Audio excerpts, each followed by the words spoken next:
harus tinggal di negeri dengan 4 musim, mampu baca teks bahasa Prancis dengan teks Jerman.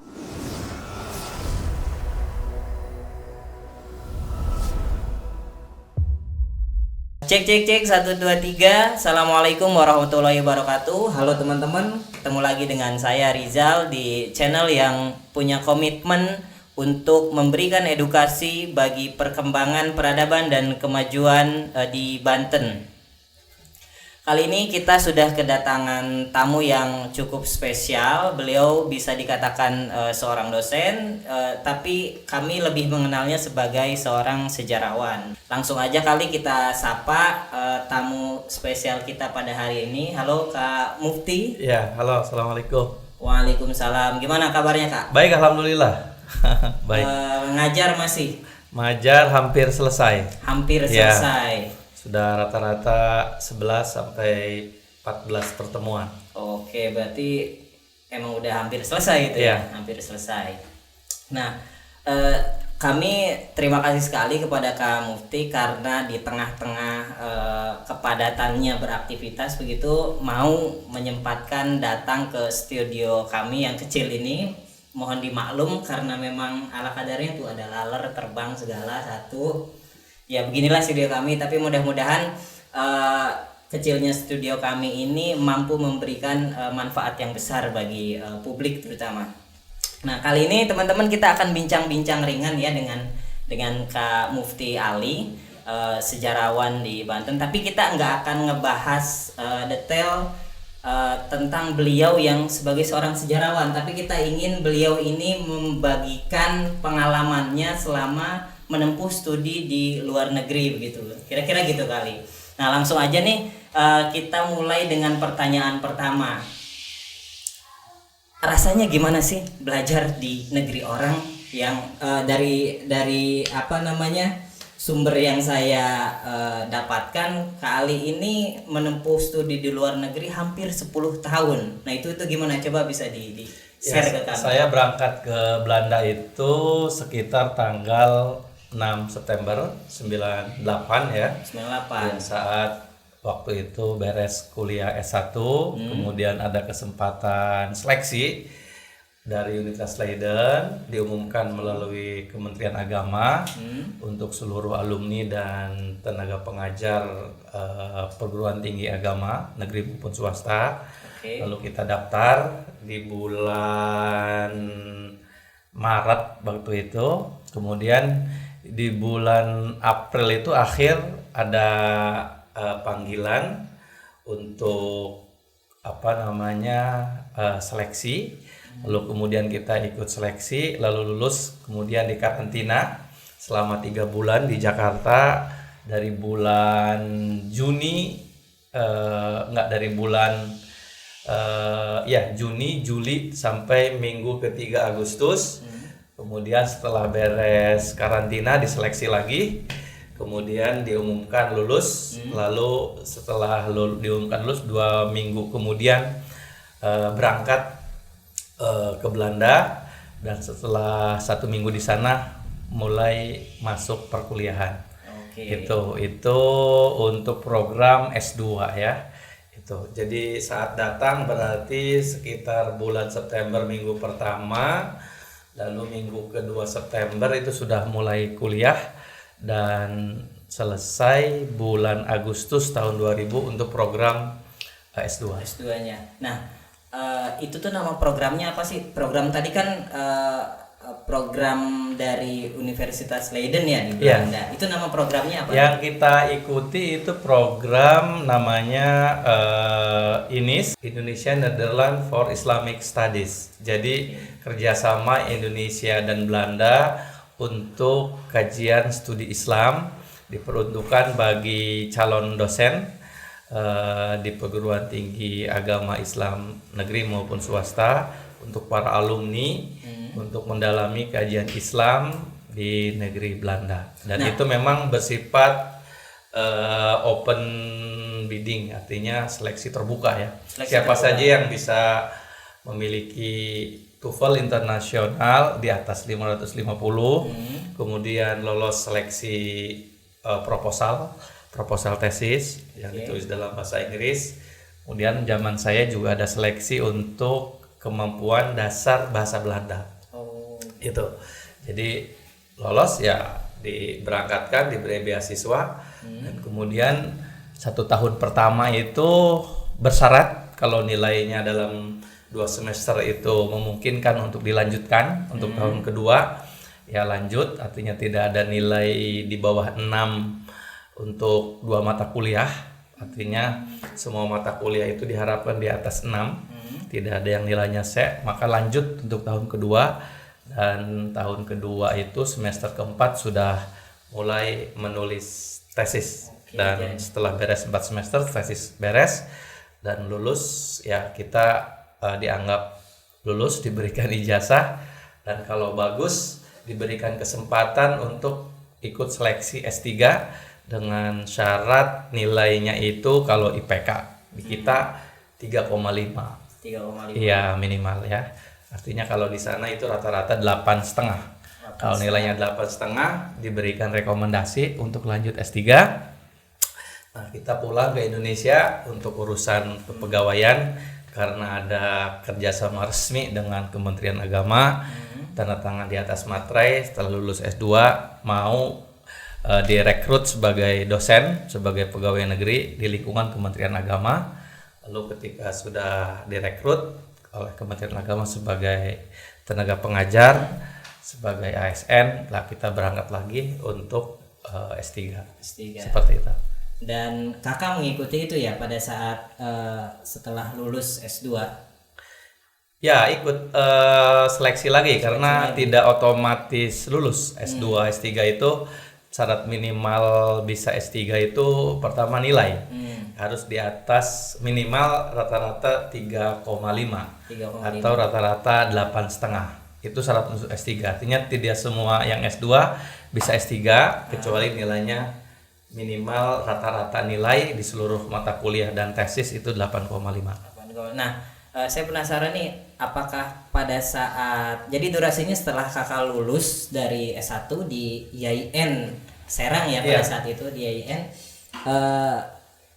dari lulus sampai dengan mengikuti tes seleksi itu apakah posisinya durasinya itu lama gitu? Enggak. Baru lulus ataukah memang pada saat masih menjadi mahasiswa? Saya ikut tes itu kan syarat tes untuk S2 di Leiden itu harus punya surat keterangan lulus. Surat keterangan lulus tuh ya bisa dibuktikan dengan ijazah, bisa dibuktikan dengan surat keterangan lulus bahwa kita sudah sidang skripsi. Nah, saya kebetulan waktu itu belum sempat dapat ijazah, tapi sudah sidang skripsi.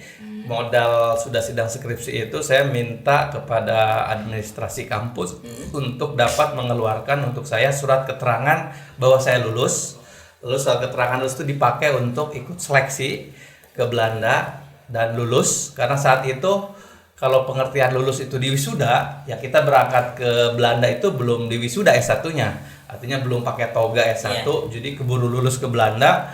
Karena kebetulan dari lulus sampai wisuda itu kalau tidak salah di bulan Oktober. Sementara kita lulus itu untuk ke Belanda itu di akhir Agustus. Jadi tidak sempat lagi ikut wisuda S1. Bahkan belum pegang ijazah S1 gitu karena memang ijazah itu diberikan saat wisuda. Dan sudah perbaikan skripsi. Saat itu saya kebetulan belum sempat perbaikan skripsi karena keburu sudah karantina untuk berangkat ke Belanda S2. Jadi perbaikan skripsinya lucu. Setelah saya beres S2 dari Belanda, sudah pegang ijazah S2, saya baru ngurus ijazah S1 dan baru ngurus perbaikan skripsi. Itu. Dan tidak sempat di wisuda S1. S1 tidak sempat di wisuda karena posisinya untuk di wisuda itu harus perbaikan skripsi dan kebetulan tanggal wisudanya itu di bulan Oktober kalau tidak salah. Sementara saya keberangkatan ke Belandanya itu sudah tanggal 5 September. Jadi otomatis tidak bisa ikut karena perkuliahan di Leiden itu tanggal 7 September itu sudah mulai. Jadi kita nggak mungkin menunda keberangkatan karena jadwal perkuliahan itu memang sudah fix di Leiden itu. Oke. Nah, pada saat pertama kali Kak Mufti ini berangkat ke Belanda kemudian menjalani kehidupan seperti biasa, ini ada kendala-kendala khusus nggak, misalkan apakah misalkan dari budaya contoh ataupun bahasa atau yang lain itu gimana? Jelas. Jadi karena saya kebetulan saat kuliah itu sejak kecil sampai kuliah S1 itu tidak pernah tinggal di kota besar, selalu tinggal di kampung begitu, dan kuliah paling jauh hanya di Serang, otomatis menghadapi apa yang disebut dengan kekagetan-kekagetan kultural ya. Oke. Dari makanan, dari pergaulan, dari lingkungan, dari cuaca, dari cara berpakaian dan seterusnya. Nah, itu lumayan menghabiskan energi karena itu ya alamiah sebenarnya. Kita biasa tinggal di negeri tropis, harus tinggal di negeri dengan 4 musim. Biasa kita pakai baju dalam sepanjang tahun bisa pakai baju yang sama, model yang sama, tidak kesulitan dengan adaptasi cuaca. Di sana bulan-bulan November, baju-baju yang kita pakai di bulan Juni, Juli, Agustus tidak kita pakai lagi. Kita harus pakai baju yang tebal, yang dari kulit, kemudian ada shawl. Otomatis itu merepotkan. Kita seumur hidup tidak pernah pakai sepatu yang menutup tumit, lalu berhak tinggi, tinggi kita pakai untuk menghindari cuaca yang amat sangat dingin. Kemudian kita seumur hidup juga tidak pernah pakai sarung tangan, apalagi tebal begitu. Nah, itu juga lumayan sedikit harus adaptasi. Yang lain-lainnya mungkin reaksi tubuh ya. Misalnya di musim dingin siang berarti jauh lebih pendek. 4:30 sore itu sudah maghrib, sudah malam, dan baru nongol matahari itu di jam 7:30 pagi. Artinya kita mau kuliah itu kadang-kadang posisinya baru bangun subuh begitu, 7:30, dan ketika kita kuliah 4:30 itu sudah maghrib begitu. Kemudian juga ritme tubuh kan juga berpengaruh, harus sedikit beradaptasi. Nah, ini juga memang 1-2 bulan tuh perlu adaptasi. Misalnya ada keluhan-keluhan dengan alergi kulit dan seterusnya. Itu.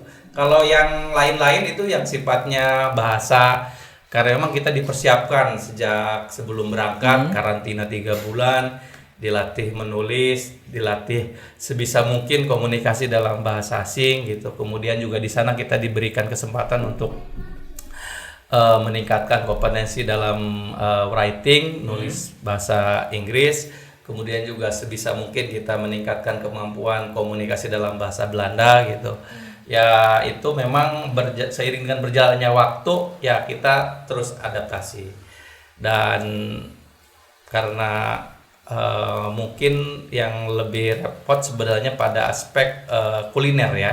Artinya kalau di kita kan pengen makan gorengan, pengen makan jajanan, itu tinggal di tiap belokan, di tiap perempatan pasti penuh. Kalau di sana tidak ada. Jadi pada selain hari-hari tertentu itu tidak ada kios makanan yang buka sampai di atas jam 6 gitu. Apalagi kita pengen malam misalnya pengen nasi goreng dan seterusnya, nggak bisa. Itu harus kita bikin sendiri. Nah, yang kayak begitu ya tentu ada pengaruhnya. Artinya ketika kita belajar malam dan seterusnya, kalau pengen ngemil dan seterusnya berarti kita buat sendiri. Seperti itu. Iya. Tapi saya kira itu tidak menjadi kendala yang sulit ya, mengingat kamu ini kan orang kampung ya. Iya. Jadi masak sorangan mah bisa. Ya, kalau itu memang kita diajarkan paling tidak kalau masak itu ya tidak ada masalah. Paling kesulitan mencari bahan ya. Cari bahan. Artinya bahan-bahan masakan yang biasa kita masak, misalnya beras, kemudian juga bahan-bahan dari bumbu-bumbu jahe, segala macam itu mesti kita beli dari toko Cina ya. Artinya tidak setiap supermarket itu menyediakan itu. Ini kan tadi kata Kak Mufti studi S2 ditempuh sekitar 2 tahun ya. 2 tahun ya. Artinya normal. Nah, normal. Informasi yang saya dapat juga bahwa Kak Mufti ini melanjutkan S3 itu dari 2001 dan lulus 2008 begitu. Iya. Nah, ini kan satu hal yang Lama. bagi saya Lama sekali. Kira kolong banget sih gitu tuh. Iya. Itu gimana? Jadi sebenarnya yang bikin lama itu memang kita bukan di sana tidak belajar atau ngalor ngidul, karena memang ada standar yang harus diikuti. Karena kajian saya adalah Islam klasik, otomatis dosen pembimbing itu promotor mengharuskan saya untuk mampu baca teks-teks selain bahasa Inggris, selain bahasa Arab, untuk mampu baca teks bahasa Prancis dengan teks Jerman dan juga teks Belanda. Nah, untuk bisa membaca teks Jerman, teks Prancis, teks Belanda ini, promotor itu mengharuskan saya untuk kursus dalam 3 bahasa itu kurang lebih plus minus 2,5 tahun. Jadi proposal tuh baru mulai nyusun tuh otomatis tahun ketiga. Ya, dan ketika proposal tuh mulai dikerjakan, lalu juga ada riset-riset yang harus kita keluar Belanda. Yang saya riset itu waktu itu ke Syria, kemudian mencari data juga dari Mesir, dari Irlandia, dari Jerman, kemudian dari Maroko, data-data yang saya rujuk. Itu juga butuh waktu, artinya butuh waktu 1,5 tahun untuk mengumpulkan bahan kajian yang jadi batang tubuh kajian di disertasi kita. Nah, setelah beres kita nyusun draft disertasi itu selama kurang lebih 2 tahun beberapa bulan.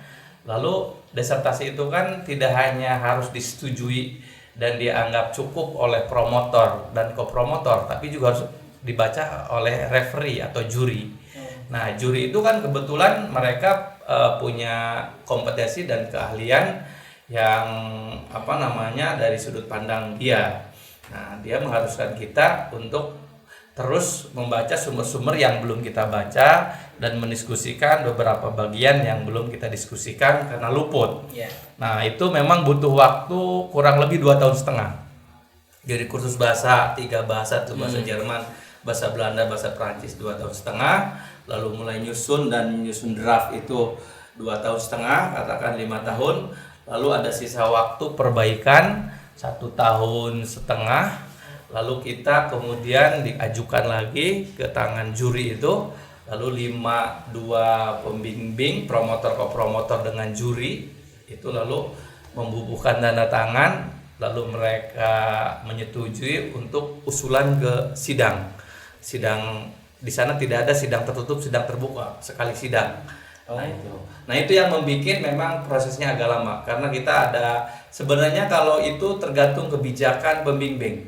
Jadi universitas memberikan otoritas penuh, wewenang penuh kepada promotor. Silahkan anak bimbing ini mau diberi kewajiban tambahan khusus bahasa atau mencari data di mana, itu memang posisi promotor diberikan kewenangan penuh oleh pihak universitas, termasuk promotor juga diberikan wewenang penuh untuk memberikan jalan keluar. Artinya kalau misalnya kursus bahasa ini tidak ada yang intensif di Belanda, kita dikirim ke tempatnya misalnya di Jerman, dia juga mengeluarkan rekomendasi ke universitas wajib mengikuti rekomendasi dia. Kita otomatis harus keluar Belanda untuk kursus bahasa Jerman, misalnya 3 bulan non-stop di Jerman. Nah itu juga harus kita ikuti, karena promotor itu posisinya punya wewenang penuh. Nah itu berpengaruh kepada durasi studi kita. Kemudian ada juga saya harus riset ke Syria misalnya. Terus harus membuat satu edisi atau menyalin satu kitab yang saya dapatkan dari Syria. Lalu saya buat kajian tentang naskah itu, ada hubungan dengan disertasi, tetapi untuk mengkaji naskah itu butuh waktu 9 bulan. Nah itu juga berpengaruh ke durasi masa belajar saya. Jadi sebenarnya memang seperti itu gitu ya. Ada standar-standar yang diinginkan oleh pembimbing supaya kita katakan ketika waktunya sidang, pihak juri dan seterusnya ini paling tidak meng-ACC. Artinya ada data-data yang berbahasa Jerman dan Prancis sudah kita baca, dianggap sudah cukup. Akhirnya dia membubuhkan tanda tangan atau ACC sehingga kita bisa maju ke sidang. Nah itu yang membuat memperlama durasi belajar kita. Jadi begitu semester 1 kita nggak langsung nyusun proposal disertasi. Proposal disertasi itu kita ajukan di saat mau daftar. Tetapi begitu kita masuk program S3, lalu ada keharusan kata pembimbing untuk tambahan bahasa 3 bahasa, lalu dia mengeluarkan surat resmi agar kita menguasai tambahan 3 bahasa ini. Nah itu tidak cukup karena kita tidak punya background penguasaan bahasa di 3 bahasa itu sebelumnya. Akhirnya itu membuat memperpanjang durasi belajar kita. Tetapi itu ya bagi saya itu sesuatu yang harus disyukuri, karena dengan begitu berarti ya ketika kita sudah di Indonesia dengan segala macam kegiatan dan kesibukan, kadang-kala kita sudah tidak sempat lagi untuk belajar bahasa-bahasa tambahan itu. Iya. Jadi memang lulus cepat itu juga bukan satu jaminan bahwa proses itu tidak ada yang terlewati begitu ya kira-kira. Karena memang seperti yang kakak bilang tadi, alurnya begitu sangat panjang dan Iya, panjang. baik. Nah, pada saat di Belanda sana, ketika menempuh studi, apa sih yang paling dirindukan dari Indonesia begitu? Apakah misalkan kok belajar di sini agak susah misalkan, atau banyak sekali perbedaan yang sebelumnya tidak pernah saya alami ketika menempuh studi di Indonesia? Sebenarnya sih yang paling berat itu kalau di sana yang kita alami itu pertama karena sebenarnya kajian saya kan klasik. Jadi sumber-sumbernya itu katakan berbahasa Arab. Yeah. Harus kita ungkapkan ide-ide yang dari kitab-kitab yang berbahasa Arab klasik itu dalam bahasa Inggris, bukan dalam bahasa Indonesia. Artinya kita harus mentransfer ide dari satu bahasa asing ke bahasa asing yang lain. Nah, itu juga lumayan butuh waktu dan adaptasi. Artinya menyampaikan satu ide dari satu kitab yang berbahasa Arab, otomatis kan bahasa asing, kita rekam, kita reproduksi ke bahasa asing lagi dalam bahasa Inggris, karena disertasi kita ditulis dalam bahasa Inggris. Yeah. Kemudian ide yang dari bahasa Arab ini disampaikan ide ini ke dalam tulisan bahasa Inggris. Ide itu kan harus benar-benar paling tidak sama jelasnya, sama kontennya dan seterusnya. Nah, itu juga membuat lama kita tidak, artinya kalau kita nulis dalam bahasa Indonesia mungkin saja sehari bisa 10 halaman. Artinya kita tidak kesulitan mencari kosakata apa yang paling tepat.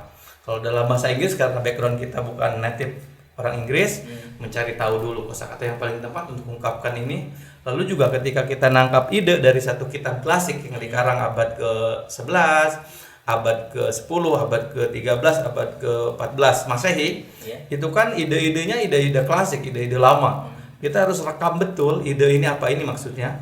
Lalu kita sampaikan reproduksi dalam bahasa asing lagi. Artinya itu sudah lumayan menguras energi. Nah, itu yang juga membuat lama. Artinya kalau kita sampaikan ini dalam bahasa Indonesia, mungkin bisa cepat. Artinya ini maksudnya. Ini harus kita sampaikan lagi dalam bahasa asing lagi. Nah, itu akhirnya ketika draft kita selesai, ada kewajiban untuk diedit secara bahasanya harus betul-betul diedit oleh editor. Itu juga minimal di tangan editor 2 sampai 4 bulan.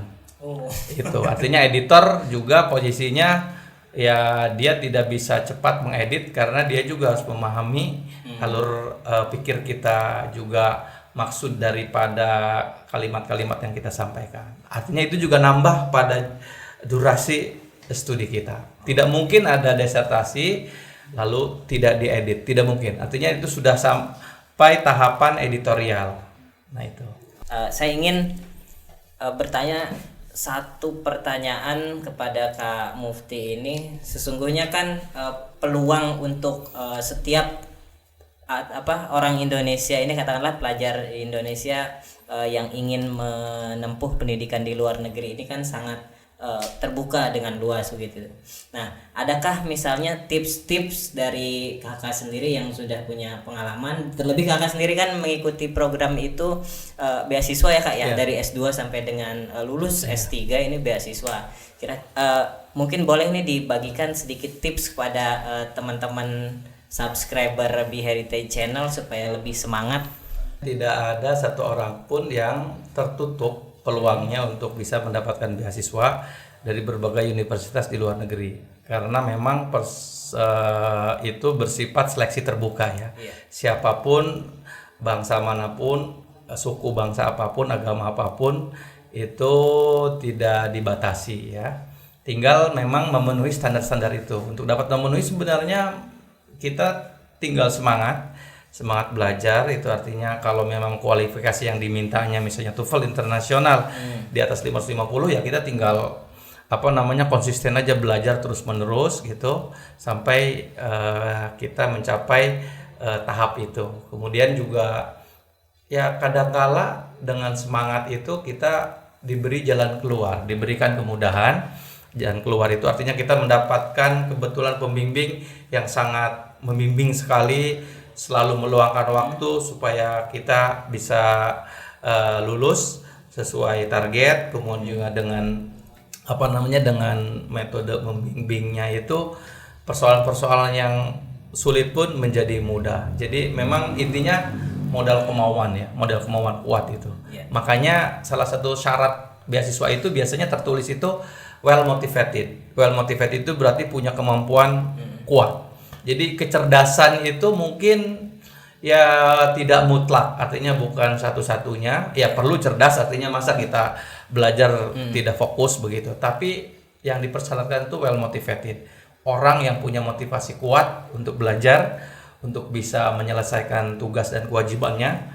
Karena ketika kita menerima beasiswa, ya memang menyenangkan, tetapi melekat kewajiban dari situ itu ya. Kita harus menandatangani kontrak beasiswa. Ketika kita menerima beasiswa, berarti kita harus selesai tepat waktu dengan standar yang diinginkan pihak sponsor atau pemberi beasiswa, seperti itu. Oke. Baik teman-teman, itu tadi bincang-bincang santai saya dengan Kak Mufti Ali. Mudah-mudahan mampu memberikan semangat serta pencerahan terutama bagi kalian yang ingin sekali melanjutkan studi ke luar negeri. Semoga tadi pesan-pesan dari Kak Ali ini bisa memberi semakin memotivasi teman-teman untuk tetap semangat belajar dan memelihara keinginan agar tetap mau mengeksplorasi diri, karena di dalam diri kita ini terdapat banyak sekali potensi. Itu saja, saya mohon undur diri. Sukses selalu untuk kita dan tetap setia pantengin Be Heritage Channel. Terima kasih. Hampura nuka suhun, hatur nuhun rahayu dulur. Assalamualaikum warahmatullahi wabarakatuh.